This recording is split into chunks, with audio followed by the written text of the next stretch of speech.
Hello everyone, welcome to my channel Level Up Learning.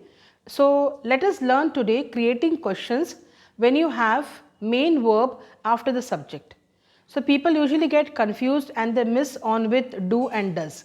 V1. When you have V1 after your subject, so the yes or no question will be created by using do. Let us take an example. Okay. I like mango. Do I like mango? Okay. You play cricket. Do you play cricket? Now similarly, if this is a negative statement, then we'll use don't in the beginning and then the subject. You don't play cricket. Question, don't you play cricket? Now similarly, using the second format, when my subject is he, she, it, name of the person. So I will be creating a yes or no question using does. She likes mango.